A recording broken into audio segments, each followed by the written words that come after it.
आलं ती अगं, बघून चालता येत नाही का तुला? जेवणात पाणी सांडलंस तिच्या. अगं मी काय मुद्दाम केलं काही? चालता चालता धक्का लागला, पटकन पुढे आले, एवढं काय आरडाओरडी करायला झालंय? हो ना, मग जरा मागून जायचंच ना. काही झालं तरी माझी चूक आहे, मला माहितीये. ठीक आहे ठीक आहे ठीक आहे. सुमी असू दे, तिने काही मुद्दाम नाही केलं. एवढं काही नाही, मी दुसरं पान वाढून आणते ना. थांब, असू तू बस, मी आणते. तू बस, मी अगं, आणते. काही नको, राहू दे. अगं, हा शुभसंकेतच आहे. एका ताटात जेवू दे त्यांना. हा. एका ताटात जेवल्यानं ना नवरा बायकोंच्यात प्रेम सुद्धा वाढतं.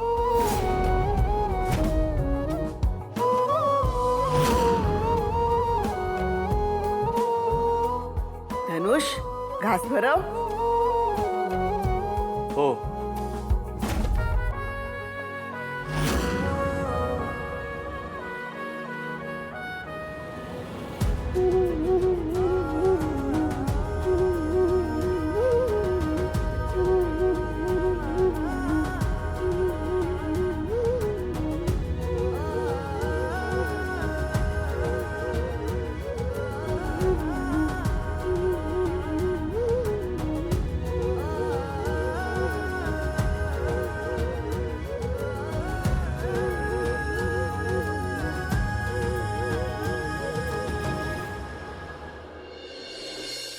हे पण चांगलं आहे. ऍक्च्युली हे पण मस्त आहे. केवढ्या डिझाईन्स आहेत ते पत्रिकांच्या. बघा ना. आमच्या वेळा एवढे ऑप्शन्स नसायचे बाबा. ऍक्च्युली खरं सांगू का, ऑप्शन्स आहेत म्हणूनच कन्फ्युजन होते दया काका. हो वाव, काय ब्युटिफुल पत्रिका आहे. छान आहेत ना? कोणाच्या लग्नासाठी बघतोय आपण? अगं, केदार आणि तारणीच्या लग्नासाठी पत्रिकेचे डिझाईन फायनल करतोय आपण. या बाय देन. एक मिनिट. हा, खरं सांगू का, खूप छान छान डिझाईन्स आहेत आणि माझं खूप कन्फ्युजन होत आहे. आणि तुझा चॉईस खूप चांगला आहे. तू मला जरा हेल्प करतेस? मी तुला कुठलं डिझाईन आवडते सांग ना. बघा ना, तुम्हाला आवडेल ती. तसाही माझ्या चॉईसने काय फरक पडतोय? हां, आय मीन, ताई तुम्ही मोठे आहात. दया पप्पा तुम्ही मोठे आहात, तुम्हीच बघा ना, मी काय बोलणार ह्यात नाही. अगं, उलट या लग्नामध्ये तुझं मत जास्त महत्वाचं आहे. दोघांकडनं आहेस ना तू.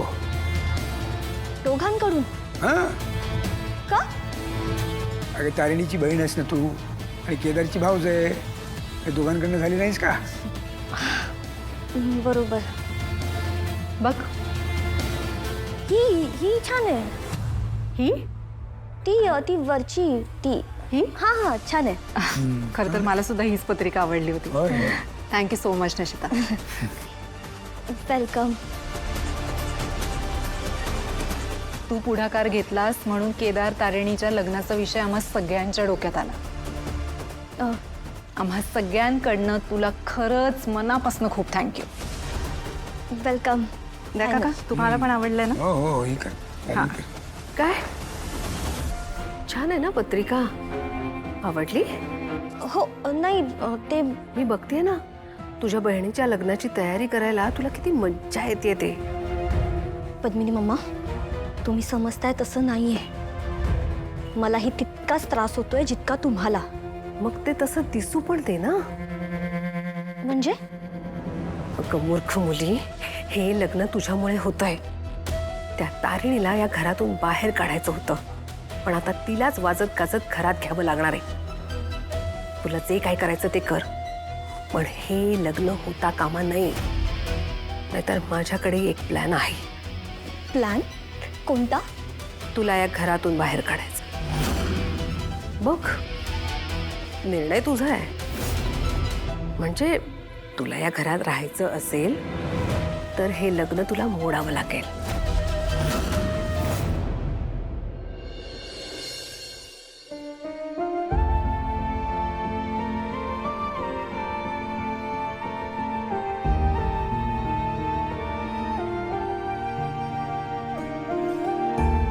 झाला का विचार करून? नाही, कसला विचार? कसला विचार? तुम्हाला सांगतेस कसला विचार म्हणून? अगं, चेहऱ्यावर दिसतंय तुझ्या. बघ किती गोंधळ उडाला चेहऱ्यावर तो. मनात विचारांचं काहूर माजलंय. आणि भविष्यात आपला जोडीदार कसा असेल याचाच विचार चाललाय ना. तुला कसं कळलं? अगं मी सुद्धा बाईच आहे आणि सगळ्या बायकांना ह्या भावनांच्या अनुभवातून जावंच लागतं. ये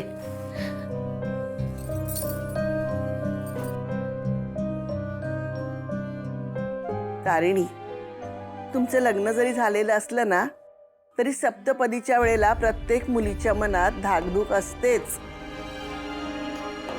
सगळ्या बायकांना लहानपणापासून आपल्या आजूबाजूच्या जोडप्यांचं निरीक्षण करत असतात. म्हणजे आपला जोडीदार कसा हवा याचं चित्र मनातल्या मनात रेखाटत असतात त्या. आपल्या जोडीदारामध्ये कुठले गुण असायला हवेत, कुठले नकोत, हे अगदी नकळत आपल्या मने सगळं चाललेलं असतं ग. आणि तो क्षण येतो ना, ज्या क्षणी ती व्यक्ती आपल्या समोर येते तेव्हा मनातली धडधड आणखीन वाढायला लागते. एखाद्या अनोळखी माणसाशी मैत्री होणं, त्याच्या प्रेमात पडणं, याच्यामध्ये ना आपण स्वतःलाच विसरून जातो आणि मग आपलं सर्वस्व त्याला कधी अर्पण करतो ना हे आपल्याला कळत सुद्धा नाही. पण जेव्हा त्या माणसाबरोबर आयुष्य काढण्याची वेळ येते तेव्हा तो माणूस आपल्याला साथ देईल ना, आपल्याला सांभाळून घेईल ना, असे अनेक विचार आपल्या डोक्यात भुंगा करत असतात. मग येते लग्नाची वेळ, 7 जन्मांचं वचन घेण्याची वेळ आणि मग मनातली धडधड आणखीनच वाढत जाते. आणि या सगळ्यातून बळ मिळावं म्हणून मग लग्नाचे विधी साजरे केले जातात. म्हणजे बघ आता चुडा भरला जातो आपल्याला. त्याचं कारण काय तर आणखी एक हात हातात घेण्याचं बळ यावं म्हणून हातावर मेहंदी काढतो. मेहंदीचा रंग जसा चढत जातो ना तशाच मनात आशा सुद्धा निर्माण होतात. या मेहंदीच्या रंगाप्रमाणेच आपल्या संसाराचे रंग सुद्धा असेच चढत जातील का. मग हळद लावली जाते का तर तुमच्यातला अल्लडपणा जाऊन बाईपणाचं सौंदर्य खुलावं म्हणून. आणि मग सप्तपदी घेताना एकमेकांना दिलेली वचनं कर्तव्य बनतात.